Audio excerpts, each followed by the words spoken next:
and welcome to another episode of the Snackable series. I'm here with Rick Allen. And Paper snacks. Paper snacks. We're doing another paper snack. I think it's funny. We called it paper snacks a while ago, a long time ago. And then somebody in the comments said paper snacks. And they're like, Eleanor, I think. Yeah, I think so. It was funny. I was like, yeah, somebody else called it paper snacks. Paper snacks, snackable. Yeah. Anyways, we're here for paper snacks. What do we got today? The paper snack today is the deal with title reports and CFDs. Now, we all know title reports? Or title insurance? Title insurance. I'm sorry.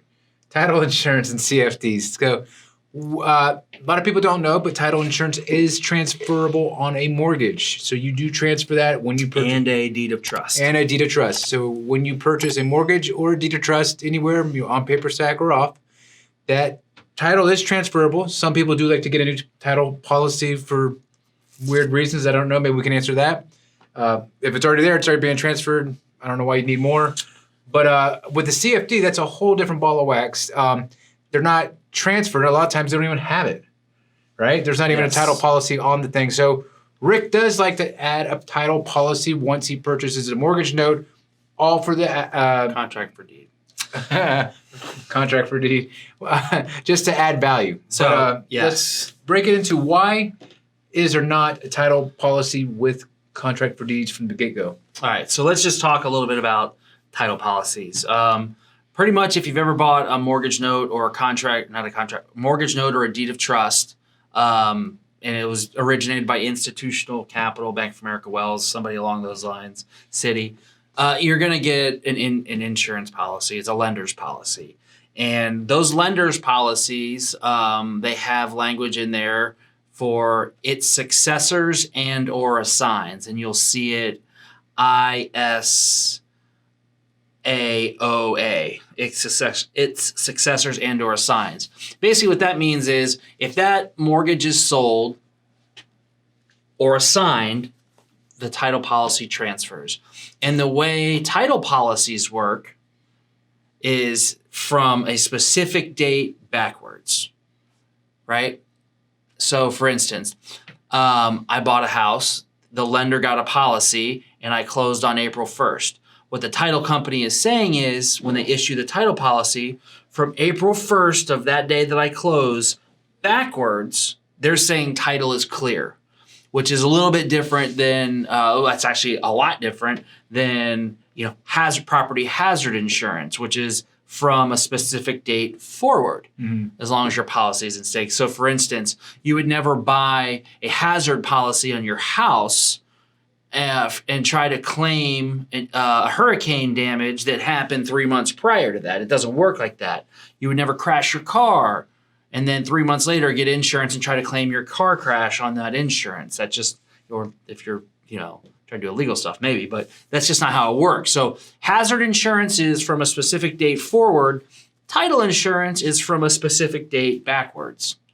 So that's why it can transfer over with a mortgage or a deed of trust because you're never changing the deed. The deed is not changing hands.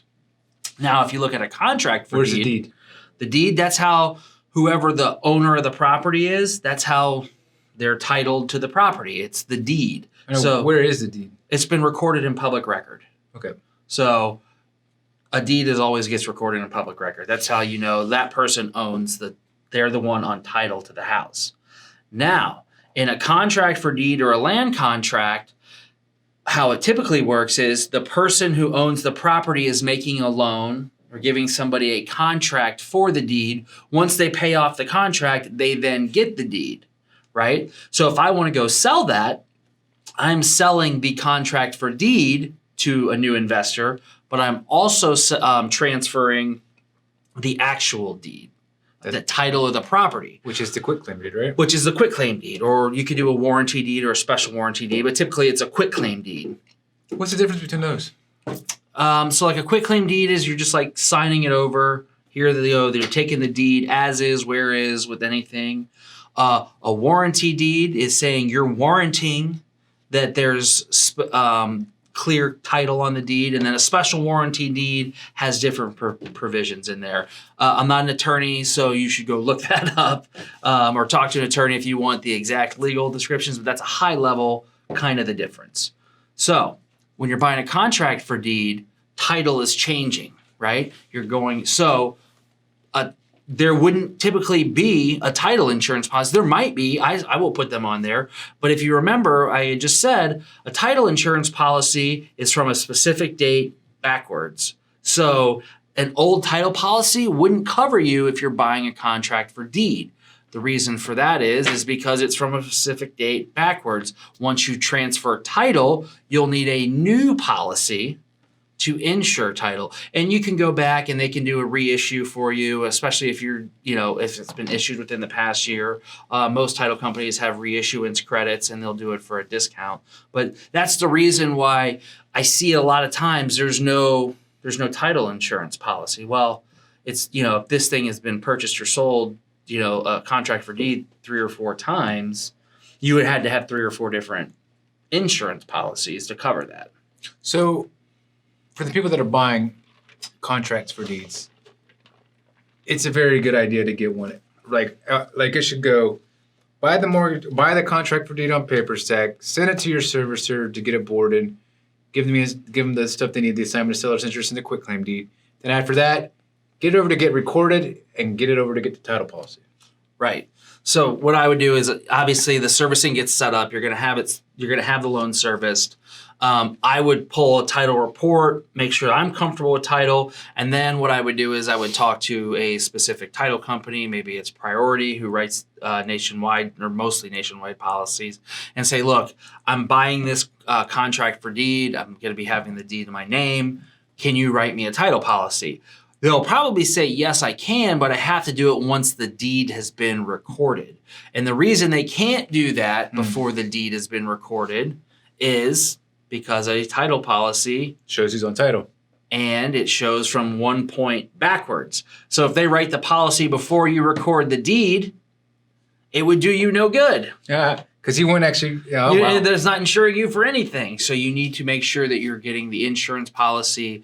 They'll say yes, but you want to say, okay, great. The deed is recorded. Let them know. Send them the money. Boom. Done. You got a title policy. Interesting. Is that something that the BAG network handles? The BAG network.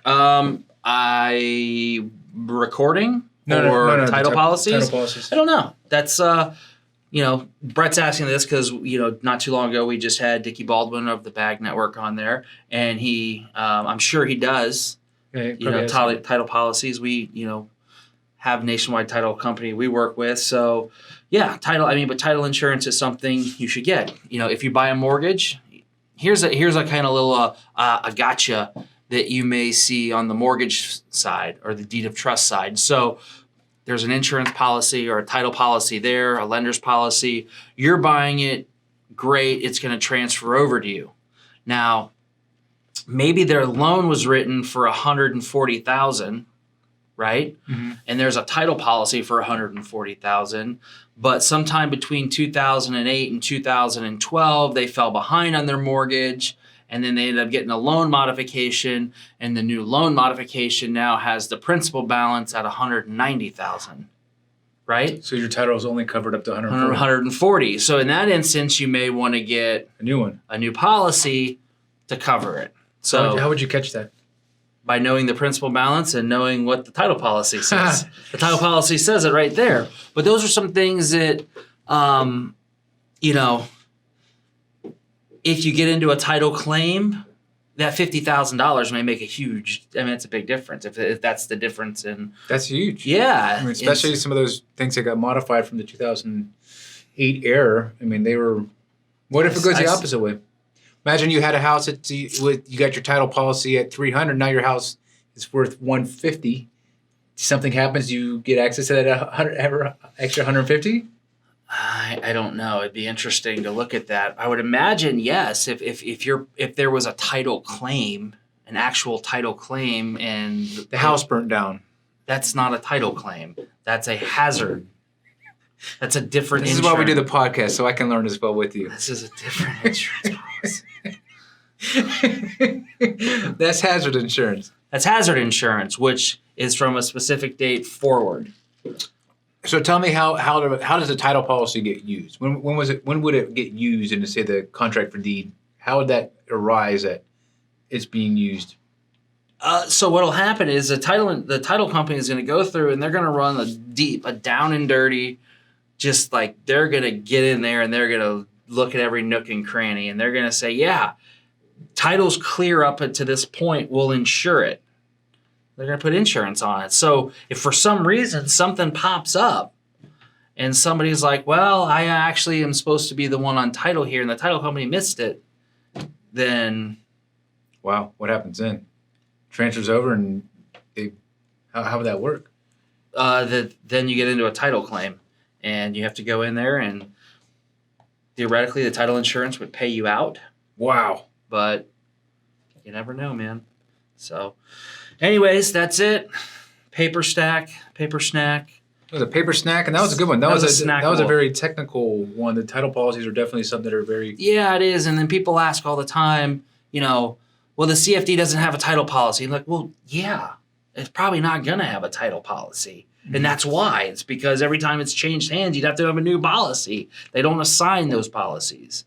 So the takeaways are, with CFDs, unlike deed of trust and mortgages, title policies are non-transferable and probably most likely will not be there in the first place. So when you're purchasing a CFD,